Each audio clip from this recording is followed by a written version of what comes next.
What's up, everybody? Derek Anderson, the DA. Man, been busy all day long. Haven't had a chance to make too many of these, boys. Hey, shout out to all the people that's working jobs, that's coming back, checking on my videos later. I know a lot of you guys don't get to see them like right off the bat. I really appreciate the support and the viewership. Let's go ahead and talk about Black Panther Wakanda Forever and all the new reviews that are coming in. Currently sitting at a 93% with about 95 reviews. We figured this, right? Because, of course, the Access Media, everybody that got a chance to see this thing early, they praised it, they loved it, they clapped it up, they said, oh, what a great film, we love this film. That's what they were going to do from the beginning. That's kind of the way Marvel films go anyway. Kind of reminds me of the Rings of Power, but there are some outliers in here. We're going to go ahead and check those out to kind of get a picture of what this film is actually going to be when it drops for the rest of us.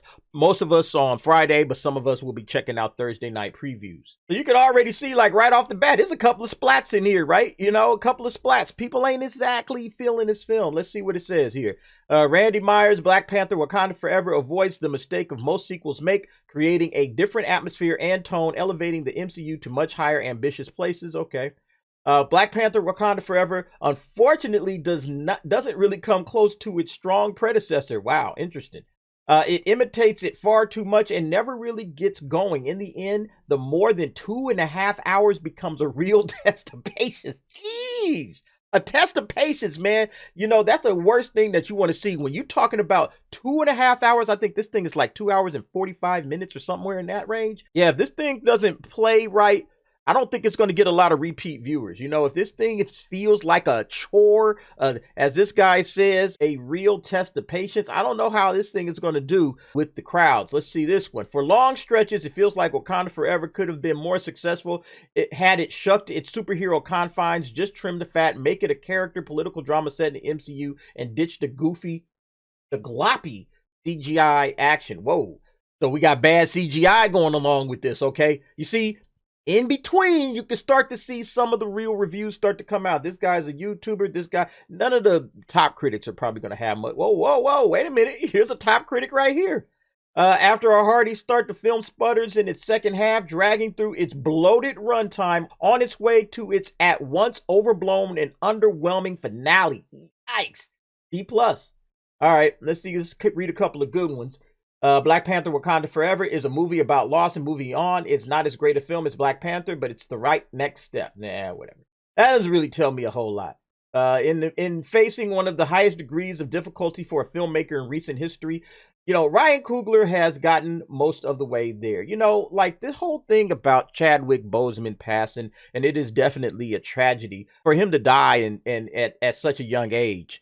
You know, and, you know, really just kind of getting his career started. You know, it's really sad and tragic.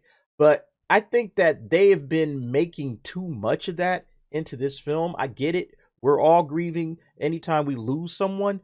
But at some point in time, it's like, hey, we got to move forward. Not recasting T'Challa was probably the worst move that this particular film made. Let's see here. And these guys saying possibly the best movie they could have made under the circumstances of Lee Chadwick Boseman's death. No, what they could have did is recast T'Challa, all right? And told the story that Ryan Coogler really wanted to tell. You know, that would have been a better situation. What could have been with a Boseman sequel is part and parcel of this version. Man.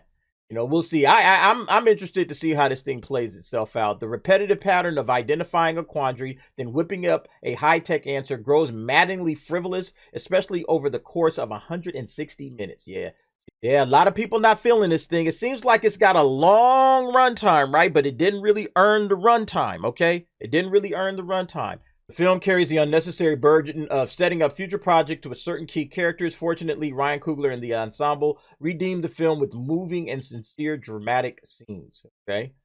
Let's see. Oh, and here's another top critic. It's like, this might not be at all so deflating if Wakanda Forever worked simply as an action spectacle, but very little here, Pops. Wow. This thing doesn't sound like it's going to be that, you know, interesting. It sounds like every other Marvel movie, except some of the top critics are saying, yeah, this thing is a little bit too bloated. Okay, this looks like a whole page of tomatoes. Let's see what we got.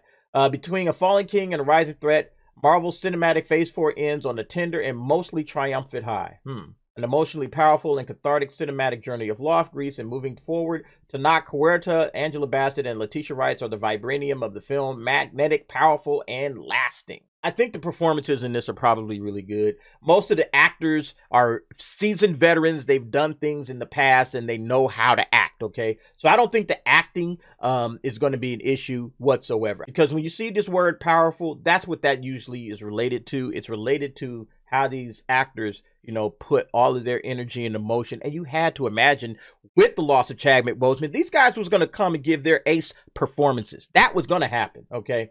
So seeing that this was like, yeah, a powerful performance, I believe it. I absolutely believe it. A powerful tribute to Chadwick Boseman. Stellar and emotional performances by the cast. That's what I was saying. While the cast delivered, Boseman's absence was definitely felt. Enjoyed the addition of Namor and Riri Williams as well as the huge action scenes. See, everybody's kind of saying the same thing about this. Great tribute to Chadwick Boseman. Okay, so it's going to get the heart moving. All right. You got great performances by the cast because they were affected as well, okay? So all of the acting and all of that stuff, the tribute, all of that stuff is going to probably come off very, very well. The question is, what about the rest of the film, okay?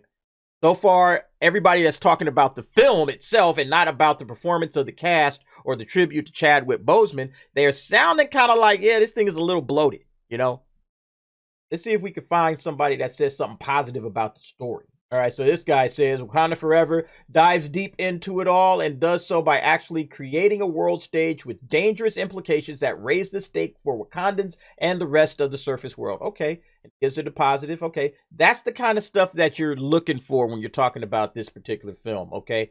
Yeah, performances are going to be fine. All the powerful performances, Chadwick's legacy, all of that kind of stuff, great. What's the story? A dutiful, mirthless movie derailed by a real-life loss from which no franchise could feasibly recover. Oh, okay. So again, dutiful and mirthless, doesn't have a lot of fun in it. Okay. So is it a giant funeral? Like, is that what we're doing here? And everybody's just reacting to that? I haven't heard a lot about the villain Namor, making a big impression in most of these, little snippets now. Of course, there's the full review. I haven't seen that. Ticking boxes isn't the same as pulling magic or even insight from thin air. The sad reality is the show must go on without Chadwick Boseman. It's just more of the same. Our job is to pretend it's enough. Ooh, that's from Time magazine. So that's kind of what we expect from Marvel. It seems like lately, Marvel can do no wrong in the critics' eyes. Everything that's bad, like She-Hulk that came out that we just laughed at, Miss Marvel, which bored me to tears and I never even finished, okay? Moon Knight, you name it. Everybody's just saying, hey, Marvel did it again. Great job, Marvel. You guys are the best. Everybody's saying all of that, okay? But then when we go to watch it, it's like, man, this is nothing what the fans are looking for, okay? This is completely opposite of what the fans are looking for. So I'm not necessarily saying that what they're all reporting isn't true, but I have my doubts because of how they've reported things in the past. The critics and the audiences, they're just not in alignment when it comes to Marvel, okay? The critics are getting one thing and they're seeing it one way. Some of them are. We saw some criticisms in there. We're seeing it one way. The audiences are seeing it a completely different way. The two of them are not meshing. And so this does nothing, for me at least, to get me pumped up and excited to see this movie. It's kind of one of those situations you were either going to go see it or you weren't. And the critic reviews don't really shed any light on it. It's just basically saying, hey, powerful performances, which we expect from a great acting squad, okay? And then also you have, the tragedy of Chadwick Boseman's loss kind of being filtered into it. We'll see what the movie is. But anyway, folks, what do you think about these early reviews? Go ahead, get down in the comments. Give me your thoughts and your opinions on that. And thanks for watching. See you next time.